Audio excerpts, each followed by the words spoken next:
안녕하세요. 축구 전문 기자 한준입니다. 오피셜입니다. 2021-2022 시즌 프리미어리그 공식 팀 오브 시즌 베스트 11이 발표됐습니다. 잉글랜드 프리미어리그의 매주 주간 베스트 11 그리고 시즌 베스트 11 모두 명예의 전당 1호인 잉글랜드 최고의 레전드인 앨런 시어러가 선정하고 있는데요.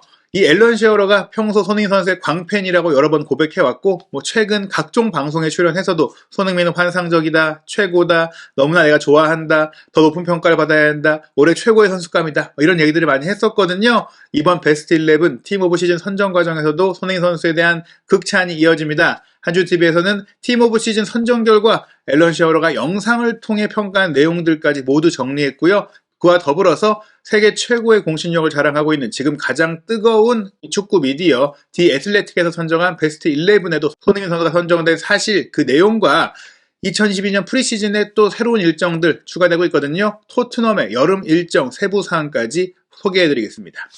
2021-2022 시즌 프리미어리그는 맨체스터 시티의 우승, 토트넘의 극적인 챔피언스리그 진출, 리즈 유나이티드의 잔류로 끝났고요. 지금 이제 프리미어리그 공식 홈페이지 메인에 떠오른 것이 팀 오브 시즌 발표입니다. 한국 시간으로 5월 28일 새벽에 이제 알려졌는데요. 지금 보시면 일정에 29일 새벽 4시 리버풀과 레알 마드리드의 챔피언스리그 결승전이 표기 되어 있잖아요. 잉글랜드 팀이 참가하기도 하고 2021-2022 시즌 유럽 축구의 대미를 장식하는 그 경기가 남아있습니다. 이 경기와 관계없이 프리미어리그 결산은 이어지고 있는데요. 팀 오브 시즌에 총 11명의 선수가 뽑히게 되는데 리버풀 골키퍼 알리송과 마네, 그리고 토트넘 공격수 손흥민, 웨스트햄 미드필더 데클란 라이스, 그리고 LCT의 전천후 풀백인 주앙 칸셀루 이 5명이 전면에 나서는 메인 선수로 지목이 됐습니다.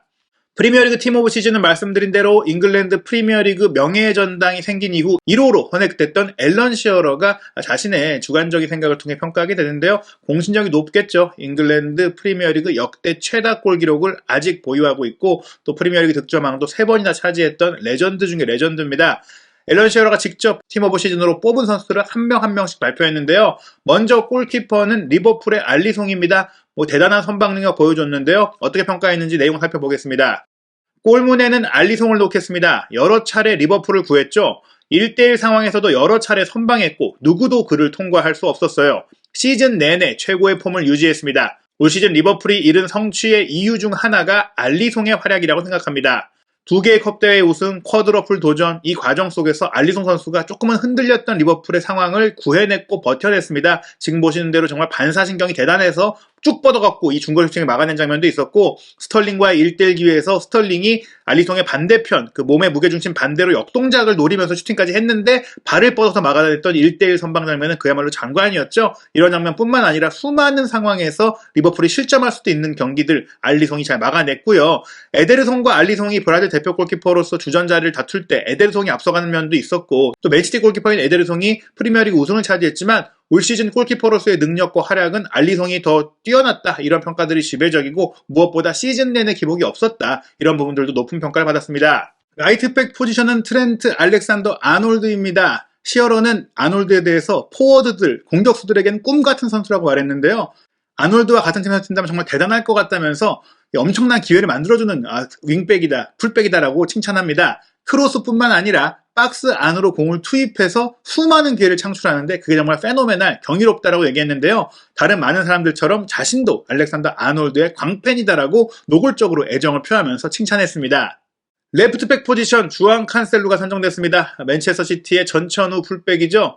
모든 걸 쉽게 하는 것처럼 보입니다. 그런데 결코 쉬운 게 아니에요. 어시스트, 득점 관여, 수비 등 맨시티가 가진 모든 좋은 플레이의 중심에 칸셀루가 있습니다 라고 말하면서 칸셀루가 사실 오른발잡인데 올 시즌에 레프트백으로도 많이 뛰었잖아요. 오른쪽 백 자리에는 오히려 자원들이 많은데 왼쪽 백은 이제 맨디 선수가 이 법적인 문제 때문에 뛸 수 없게 되는 부분들을 포함해서 진첸코도 많이 좀 아쉬운 시간들을 보냈고 그런 가운데 칸셀루가 주 포지션이 아닌 왼쪽으로도 시즌 베스트로 뽑힐 정도로 대단히 잘했습니다. 지금 이 화면에 보이는 장면도 오른발 아웃프론트 패스를 기가 막히게 연결해서 스털링의 골을 끌어냈고 또 데포알 같은 중거리 슈팅으로 골을 넣기도 했었고 또 공격 전개 과정, 빌드업 과정 모든 것을 잘했는데요. 앨런 시어러는 칸셀루가 이런 모든 것들을 너무 쉽게 하는 것처럼 보이지만 굉장히 어려운 일이다라면서 칸셀루 같은 선수가 없다라는 말로 선정 이유를 얘기했습니다.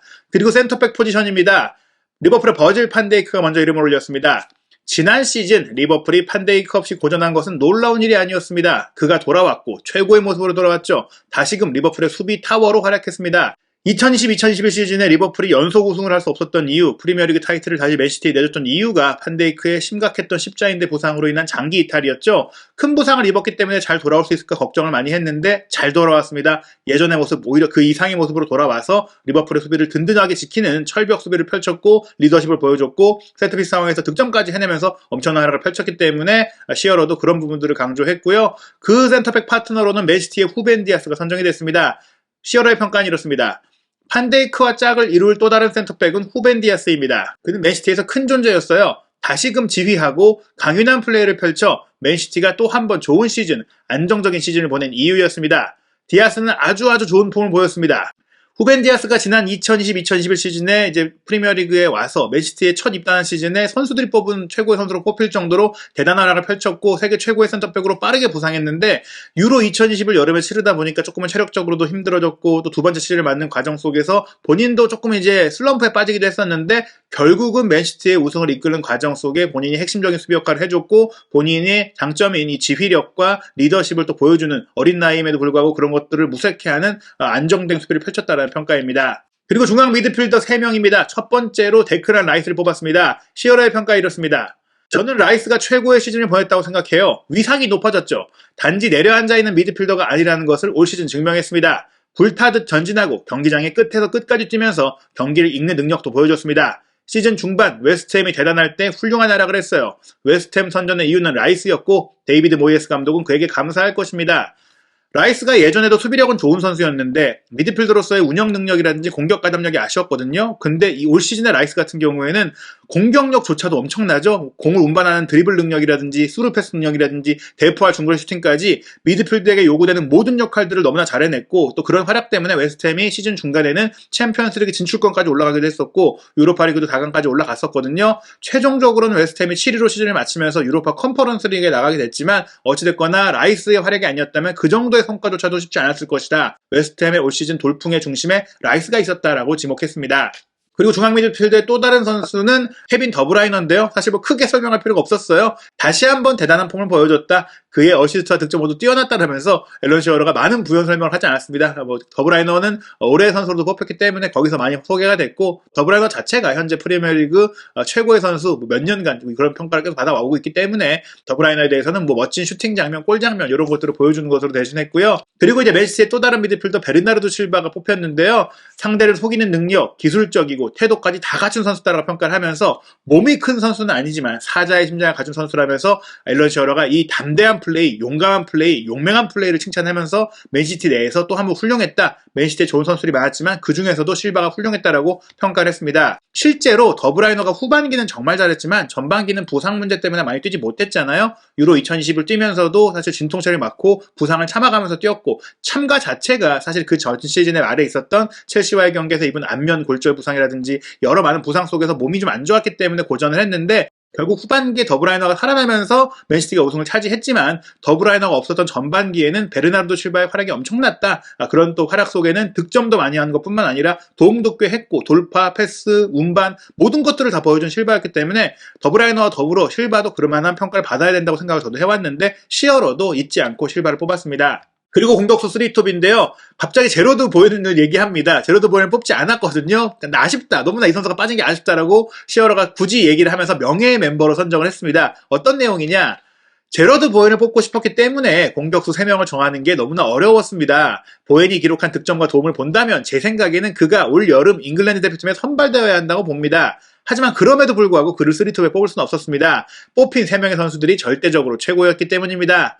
그러면서 이제 뽑힐 수 없었던 이유가 손흥민 선수라고 이후에 얘기하게 되는데요. 일단 시어러가 이 영상을 찍었을 때는 잉글랜드 대표팀의 6월 대표팀 명단이 안 나왔었어요. 근데 결국에는 뽑혔습니다. 제러드 보엔 현재 정말 잉글랜드 최고의 윙어라고 뽑힐 수 있을 정도로 많이 뛰고 잘 뛰고 빠르고 돌파력도 있는데 양발로 슈팅 다 되고 특히 무엇보다 왼발로 슈팅하는 타이밍과 정확성이 너무나 좋고 패스 능력까지 갖춘 지금 가장 뜨거운 윙어거든요. 저도 개인적으로 브로엔 선수를 올 시즌 보면서 너무나 좋아했었는데 아쉽게 탈락한 부분 저 역시 아쉽게 느껴집니다.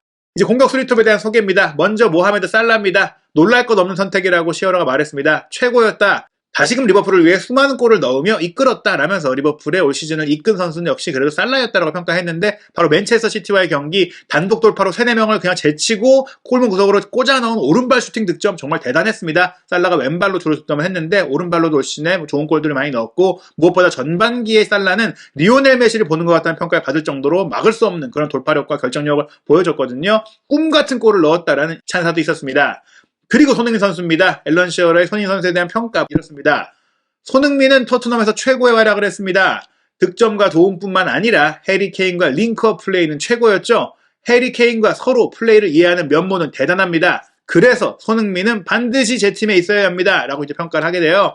그러면서 손흥민 선수의 존재가 제가 보에는 올 시즌 최고의 공격수 안에 포함할 수 없는 이유입니다. 라는 말로 손흥민 선수가 너무나 잘했기 때문에 본인이 개인적으로 너무나 좋아하는 아끼는 보에는 뽑을 수가 없었다. 하지만 그 비할 수가 없는 손흥민 선수의 활약이었다고 말하면서 내 팀에는 손흥민이 있어야 된다. 이렇게 얘기했죠. 그리고 더불어서 뽑힌 선수는 리버풀의 사디오 마네입니다. 사디오 마네도 절대적으로 경이로웠다라고 얘기했는데 이 한마디의 평가가 다였어요. 사디오 마네 잘했죠. 하지만 이런 평가들 속에서도 이제 손흥민 선수에 대해서 가장 좀 강조됐던 평가가 있었다고 할 수 있겠습니다. 그리고 올해 감독으로 위르겐 클롭 감독을 선정했어요. 클롭 감독이 실제로 프리미어리그 올해 감독으로 뽑히기도 했었고, 감독협회가 선정한 올해 감독으로 뽑히는 등 우승은 과르디올라 감독이 차지를 했지만 그 많은 찬사, 무엇보다 쿼드로프를 도전했었고 현재 챔피언스리그 결승까지 올라있던 부분들이 높은 평가를 받은 것 같습니다. 앨런 시어러도 이렇게 얘기했습니다. 감독은 위르겐 클롭입니다. 리버풀은 올 시즌 4개 대회 우승을 모두 노렸죠. 카라바오컵 우승, FA컵 우승을 했고 리그에서도 강력했습니다. 챔피언스리그 우승 기회도 아직 남아있습니다. 5월 중순까지 4개 대회 우승 가능성이 남아있었습니다. 라는 말로 쿼드러플 도전, 비록 프리미어리그는 맨시티에 내줬지만 아슬아슬하게 마지막 라운드에 내줬고 이미 2개 컵대회 우승을 했고 챔피언스리그 우승까지 한다면 올해 유럽 최고의 감독을 넘어서 세계 최고의 감독으로 클롭이 뽑힐 가능성도 굉장히 높다고 할 수 있겠습니다. 앨런 시어러의 선정 결과를 보면 맨시티와 리버풀 선수들이 지배하고 있어요. 리버풀 선수들이 5명, 맨시티 선수가 4명인데 이 총 11명 중에 이 1명씩 웨스트햄과 토트넘에 배출을 했고, 특히 토트넘의 손흥민 선수가 이 쟁쟁한 선수들 속에서 이름을 이제 올리면서 높은 평가를 받았습니다. 세계적인 축구 웹진 디 애슬레틱도 2021-2022 시즌 프리미어리그 시즌 어워즈를 발표했는데요. 팀 오브 시즌 베스트 11에 당당하게 역시 손흥민 선수의 이름이 올라왔습니다. 프리미어리그 공식 베스트 11과 유사한데요. 손흥민, 마네, 살라가 3톱이고 미드필드 라인은 라이스, 로드리, 더브라이너였습니다. 베르나르도 실바 대신 수비형 미드필드로서 맨시티의 경기를 설계하고 수비도 잘했던 로드리가 이제 들어왔고요. 포백 라인은 칸셀루, 리디거, 판데이크, 알렉산더 아놀드 센터백 중에서 후벤 디아스 대신 리디거를 뽑았고 골키퍼는 알리송으로 같았습니다.